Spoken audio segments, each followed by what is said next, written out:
Assalamualaikum warahmatullahi wabarakatuh.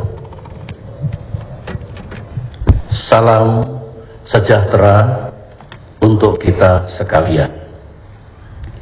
Saudara-saudara sebangsa dan setanah air, kita sama-sama mengetahui bahwa RUU pemilihan kepala daerah tidak langsung melalui pemilihan di DPRD telah dipilih oleh DPR RI melalui pemungutan suara pada dini hari tanggal 26 September 2014.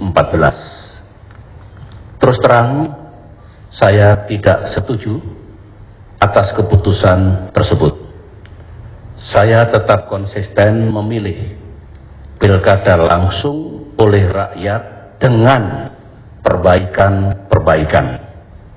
Oleh karena itu, saya telah berkonsultasi dengan berbagai pihak, termasuk para ahli tata negara, untuk mengambil langkah konstitusional demi menyelamatkan demokrasi dan kedaulatan rakyat. Setelah menimbang berbagai opsi, saya memutuskan memilih penerbitan peraturan pemerintah pengganti undang-undang. Berkaitan dengan itu, saya baru saja menandatangani 2 Perpu. Pertama, Perpu nomor 1 tahun 2014 tentang pemilihan gubernur, bupati, dan wali kota. Perpu itu sekaligus mencabut Undang-Undang nomor 22 tahun 2014 tentang pemilihan gubernur, bupati, dan wali kota yang mengatur pemilihan kepala daerah secara tidak langsung oleh DPRD. Sebagai konsekuensi dari penetapan Perpu Pilkada secara langsung tersebut, maka untuk menghilangkan ketidakpastian hukum di masyarakat, saya juga menerbitkan Perpu nomor 2 tahun 2014 tentang perubahan Undang-Undang nomor 23 tahun 2014 tentang pemerintahan daerah yang isinya menghapus tugas dan wewenang DPRD untuk memilih kepala daerah. Saudara-saudara, kedua Perpu tersebut saya tanda tangani sebagai bentuk nyata dari perjuangan saya bersama-sama dengan rakyat Indonesia untuk tetap mempertahankan pemilihan kepala daerah secara langsung. Sebagaimana telah saya sampaikan dalam banyak kesempatan, saya mendukung penuh pilkada langsung dengan perbaikan-perbaikan yang mendasar. Karena itu, meskipun saya menghormati proses pengambilan keputusan terkait RUU Pilkada di DPR RI yang memutuskan mekanisme pemilihan kepala daerah oleh DPRD, izinkan saya untuk tetap berikhtiar demi tegaknya kedaulatan rakyat serta demokrasi dari rakyat, oleh rakyat, dan untuk rakyat. Saya sependapat dengan pandangan bahwa pilkada langsung adalah buah dari perjuangan reformasi.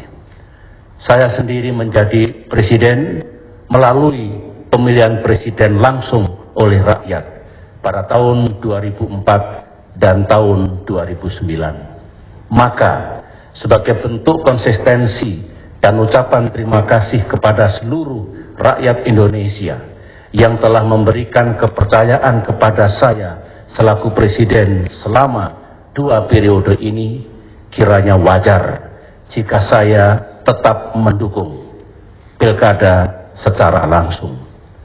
Oleh karena itu pula, saya dapat mengerti dan memaklumi kekecewaan, bahkan kemarahan sebagian rakyat Indonesia yang merasa hak dasarnya untuk berpartisipasi dalam memilih pemimpin di daerahnya masing-masing dicabut dengan pilkada tidak langsung melalui DPRD. Kekecewaan demikian menurut saya adalah wajar. Saya sendiri pun juga merasakan kekecewaan yang sama. Sebagai presiden yang dipilih langsung oleh rakyat, tentu aspirasi rakyat Indonesia itu harus saya dengar dan perhatikan dengan sungguh-sungguh.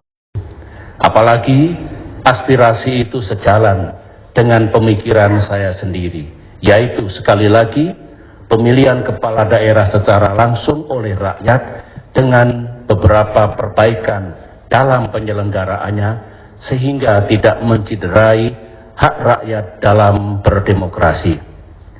Saudara-saudara sebangsa dan setanah air, saya perlu tegaskan bahwa sebagai pemimpin yang hampir 10 tahun ini diberi amanah mengawal proses demokrasi di Indonesia agar tetap berjalan dengan baik, maka saya menyetujui proses pemilihan kepala daerah dilakukan secara langsung.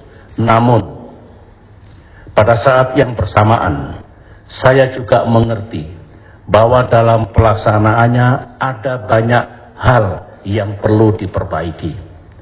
Perbaikan itulah yang telah kami sampaikan dalam berbagai kesempatan dan telah dimasukkan ke dalam Perpu nomor 1 tahun 2014 tentang pemilihan gubernur, bupati, dan wali kota. 10 hal itu adalah: 1. Ada uji publik calon kepala daerah. Dengan uji publik dapat dicegah calon dengan integritas buruk dan kemampuan rendah karena masyarakat tidak mendapatkan informasi yang cukup atau hanya karena yang bersangkutan merupakan keluarga dekat dari incumbent. Uji publik semacam ini diperlukan meskipun tidak menggugurkan hak seseorang untuk maju sebagai calon gubernur, bupati, ataupun wali kota. 2. Penghematan atau pemotongan anggaran pilkada secara signifikan karena dirasakan selama ini biayanya terlalu besar. 3. Mengatur kampanye dan pembatasan kampanye terbuka agar biaya bisa lebih dihemat lagi dan untuk mencegah benturan antar massa. 4. Akuntabilitas penggunaan dana kampanye, termasuk dana sosial yang sering disalahgunakan. Tujuannya adalah juga untuk mencegah korupsi. 5. Melarang politik uang, termasuk serangan fajar dan membayar parpol yang mengusung. Banyak kepala daerah yang akhirnya melakukan korupsi karena harus menutupi pengeluaran seperti ini. 6. Melarang fitnah dan kampanye hitam karena bisa menyesatkan publik dan juga sangat merugikan calon yang difitnah. Demi keadilan, para pelaku fitnah perlu diberi sanksi hukum. 7. Melarang pelibatan aparat birokrasi. Ditengarai banyak calon yang menggunakan aparat birokrasi sehingga sangat merusak netralitas mereka. 8. Melarang pencopotan aparat birokrasi pasca pilkada. Karena pada saat pilkada, calon yang terpilih atau menang merasa tidak didukung oleh aparat birokrasi itu. 9. Menyelesaikan sengketa hasil pilkada secara akuntabel, pasti dan tidak berlarut-larut. Perlu ditetapkan sistem pengawasan yang efektif agar tidak terjadi korupsi atau penyuapan. Mencegah kekerasan dan menuntut tanggung jawab calon atas kepatuhan hukum pendukungnya. Tidak sedikit terjadinya kasus perusakan dan aksi-aksi destruktif karena tidak puas atas hasil pilkada. Di samping ke-10 usulan perbaikan itu, masih banyak perbaikan lain yang diwadahi dalam Perpu pilkada ini. Di antaranya, pilkada yang selama ini mahal telah dihemat dengan mengatur pelaksanaannya secara bertahap dan akhirnya mulai serentak pada tahun 2020.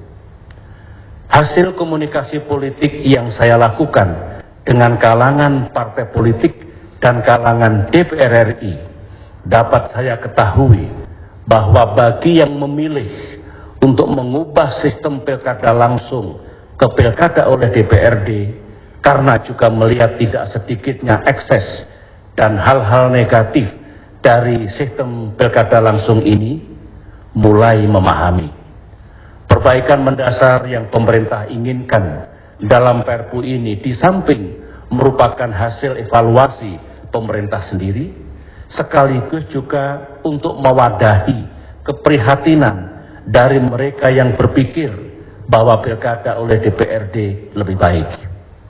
Saudara-saudara sebangsa dan setanah air, tentang syarat kegentingan yang memaksa untuk terbitnya Perpu sesuai ketentuan pasal 22 Undang-Undang Dasar 1945 perlu saya tegaskan. Putusan Mahkamah Konstitusi nomor 138/PUU strip angka Romawi 7/2009 menjelaskan bahwa Perpu adalah subjektivitas yang objektivitas politiknya dinilai oleh DPR ketika Perpu itu diajukan untuk mendapatkan persetujuan. Putusan MK itu sendiri mensyaratkan kegentingan yang memaksa terjadi jika ada. Pertama, kebutuhan hukum yang mendesak. Kedua, terjadinya kekosongan hukum. Dan ketiga, terjadinya ketidakpastian hukum. Berdasarkan pada putusan MK itu, saya telah dengan cermat menggunakan hak konstitusional untuk menerbitkan Perpu ini. Meskipun menurut MK, pendefinisian kegentingan yang memaksa adalah hak subjektivitas presiden, saya tetap merumuskan kegentingan yang memaksa melalui pertimbangan yang matang. Saya mendengarkan dengan seksama aspirasi rakyat yang sangat kuat untuk menolak pilkada tidak langsung. Padahal saya berpandangan setiap perancangan undang-undang yang disusun haruslah mendapatkan dukungan dari masyarakat Indonesia. Penolakan luas yang ditunjukkan oleh sebagian besar rakyat Indonesia karenanya harus disikapi dengan tindakan yang cepat. Dan salah satunya dengan menerbitkan Perpu ini. Sebuah undang-undang yang mendapatkan penolakan yang kuat dari masyarakat akan menghadapi tantangan dan permasalahan dalam implementasinya. Di samping itu perlu juga dijelaskan masalah keabsahan dalam pengambilan keputusan undang-undang pilkada di DPR. Saya mengikuti perdebatan di kalangan masyarakat menyangkut keabsahan rapat paripurna DPR RI tanggal 25 hingga 26 September 2014 yang lalu. Kondisi demikian sekalipun masih memerlukan telahan hukum yang lebih mendalam, perlu cepat diantisipasi. Apalagi di tahun 2015 saja telah ada sekitar 204 jadwal pemilihan kepala daerah di beberapa wilayah di tanah air yang harus dilakukan. Tentu KPU dan KPUD membutuhkan waktu untuk mempersiapkan semua perangkat pelaksanaan pilkada oleh DPRD. Tidak sebagaimana jika pilkada dilaksanakan secara langsung. Maka untuk memenuhi kebutuhan hukum yang mendesak itu, Perpu pencabutan Undang-Undang Nomor 22 Tahun 2014 terkait pilkada tidak langsung menjadi perlu dilakukan dan digantikan dengan Perpu yang mengatur pilkada langsung dengan perbaikan-perbaikan. Saya menyadari bahwa penerbitan Perpu ini ada risiko politiknya karena memerlukan persetujuan DPR RI. Tetapi saya wajib mengambil risiko itu untuk menegaskan perjuangan bersama dengan rakyat, serta guna menyelamatkan kedaulatan rakyat dan demokrasi kita. Akhirnya, marilah kita berdoa dan berikhtiar bersama agar proses selanjutnya di DPR dapat berjalan dengan lancar dan sesuai aspirasi rakyat, serta berbuah persetujuan DPR atas 2 Perpu yang terkait pilkada langsung, sekali lagi demi terwujudnya kedaulatan rakyat dan demokrasi yang kita cita-citakan. Terima kasih. Wassalamualaikum warahmatullahi wabarakatuh.